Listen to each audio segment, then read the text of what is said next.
குடலை ஓம்புமின்.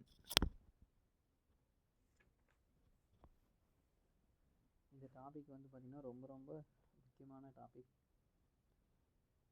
ஸோ நீலகேசி இது வந்து பார்த்திங்கன்னா ஐஞ்சிறுகாப்பியங்கள் சொல்லுவாங்க. பொதுவாக வந்து பார்த்தீங்கன்னா காப்பியங்கள் என்றது வந்து பார்த்தீங்கன்னா 2 வகை இருக்கும். ஒன்று ஐம்பெருங்காப்பியங்கள், இன்னொன்று ஐஞ்சிறுகாப்பியங்கள் சொல்லுவாங்க. ஐஞ்சிறுகாப்பியங்களில் ஒன்று வந்து பார்த்தீங்கன்னா நீலகேசி. இந்த நூல் வந்து பார்த்தீங்கன்னா சமண சமய கருத்துக்களை வாதங்களின் அடிப்படையில் வந்து விளக்குகிறது. கடவுள் வாழ்த்து நீங்களாக 10 சர்க்கங்களை வந்து கொண்டது. சமய தத்துவங்களை விளக்கும் தருக்க நூல் அப்படின்னு சொல்லுவாங்க. நீலகேசியோட காப்பியத்தோட தருவுரை சுருக்கத்திலிருந்து 2 பாடல்கள் தரப்பட்டுள்ளன. நீலகேசி அப்படின்னா ஐஞ்சிறுகாப்பியங்களில் ஒன்று. இது வந்து ஒன்று. இது வந்து பார்த்திங்கன்னா 10 சருக்கங்கள். சருக்கங்கள்னால் பாடல்கள் அப்படின்றத நீங்கள் வந்து ஞாபகம் வச்சுக்கோங்க. இதோட ஆசிரியர் பேர் வந்தோன்னா தெரியவில்லை அப்படின்னு சொல்லிட்டு இருக்குது. சரிங்களா? இதில் வந்து பார்த்திங்கன்னா சொல்லும் பொருளும்ல 2 கொஸ்டின்ஸ் எக்ஸ்பெக்ட் பண்ணலாம். ஸோ இதில் வந்து முக்கியமானது மட்டும் நான் உங்களுக்கு சொல்கிறேன்.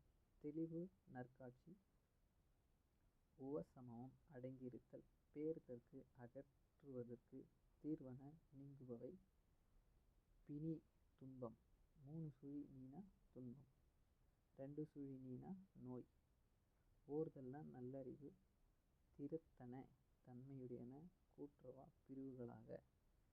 அதாவது இந்த பாடலோட கருத்து வந்து என்னென்னா நோயும் மருந்தும் அப்படின்னு சொல்லிட்டு தலைப்பு. சரிங்களா? இதில் வந்து பார்த்திங்கன்னா பொதுவாக டாக்டர்ஸ் கிட்ட பேஷண்ட் வந்து போயிட்டு பார்க்குறாங்க அப்படின்னா ஃபஸ்ட்டு மாத்திரை கொடுப்பாங்க. உடம்பு சரியில்லை அப்படின்னா மாத்திரை கொடுப்பாங்க, சரியாயிடும். இது வந்து ஒரு வகை. இன்னொரு வகை வந்து பார்த்திங்கன்னா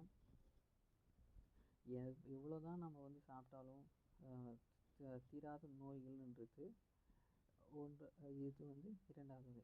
3வது வகை வந்து பார்த்திங்கன்னா வெளி தோற்றத்தில் வந்து நல்லா தெரிஞ்சாலும் உள்ளுக்குள்ளே வந்து ஒரு மன கஷ்டமோ அது மாதிரி இருக்கிறது வந்து பார்த்தீங்கன்னா இது வந்து ஒரு 3 வகை நோயின்னு சொல்லுவாங்க. ஸோ நீலகேசி அப்படின்னு சொல்லிட்டு பார்த்திங்கன்னா இது வந்து 10 சர்க்கங்களை உடையது. இதில் வந்து பார்த்திங்கன்னா ஆசிரியர் பெயர் வந்து தெரியாது. இதில் வந்து பார்த்தா மொத்தம் 3 கருத்துக்கள் இருக்கும். அந்த 3 கருத்துக்களை வந்து ஒன்று மருத்துவ குணங்களால் தீர்க்க முடியும். இன்னொன்று வந்து பார்த்தீங்கன்னா எதுவுமே தீர்க்க முடியாது.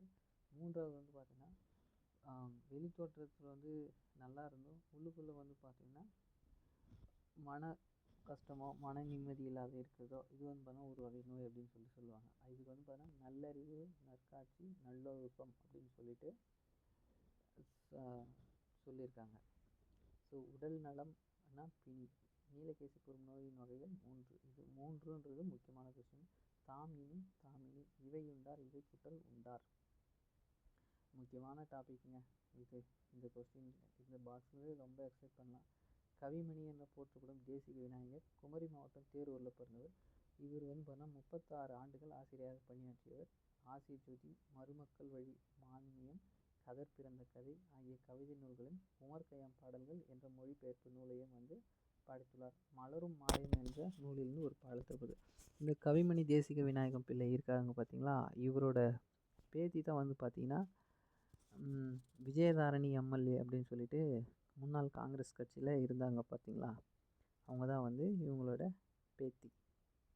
அவங்களோட தாத்தா தான் வந்து பார்த்திங்கன்னா கவிமணி தேசிக விநாயகம் பிள்ளை அப்படின்னு சொல்லிட்டு இருக்குது. ஸோ இதில் வந்து பார்த்திங்கன்னா நித்தம்னா நாள்தோறும், மட்டுன்னா அளவு, சுண்டனா நன்கு, வையம்னா உலகம், திட்டுமுட்டுனா தடுமாற்றம். ஓகேங்களா?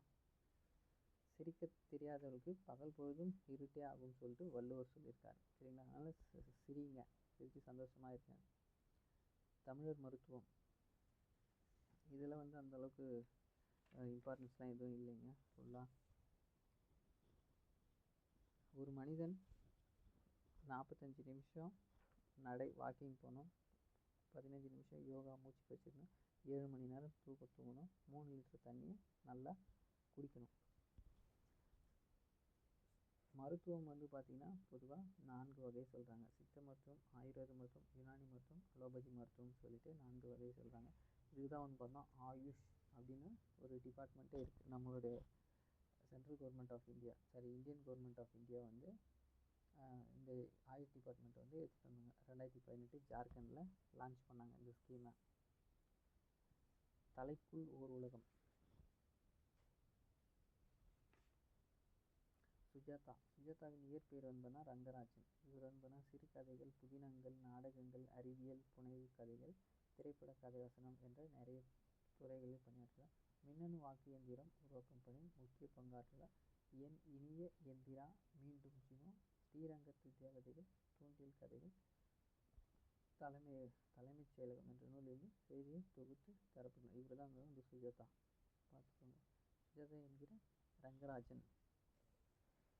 இலக்கணம்ல முக்கியமான ஒரு டாபிக் எச்சம். பேரெச்சம்.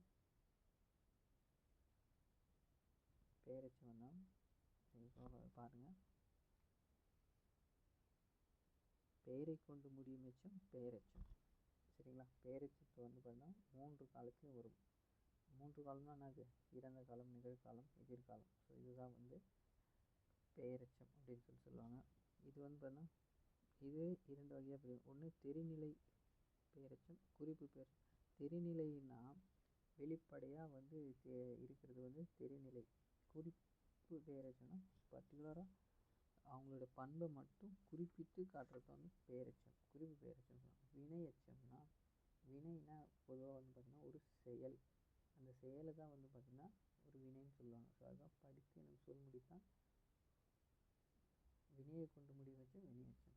தெரிநிலை குறிப்பு வினையச்சங்கள்னால் காலத்தை வந்து வெளிப்படையாக காட்டுறது வந்து பார்த்திங்கன்னா தெரிநிலை வினையச்சம். காலத்தை வெளிப்படையாக காட்டாமல் பண்பினை மட்டும் குறிப்பிட்டு உணர்த்தி வரும் வினைச்சம் குறிப்பு வினைச்சம் அப்படின்னு சொல்கிறாங்க. முற்றெச்சம்னா வள்ளி படித்தனல். ஒரு வாக்கியம் முடிஞ்சு போச்சு, எச்ச பொருள் தந்து மற்றொரு வினை முற்று கொண்டு முடிவது முற்றெச்சம் எனப்படும் அப்படின்னு சொல்கிறாங்க.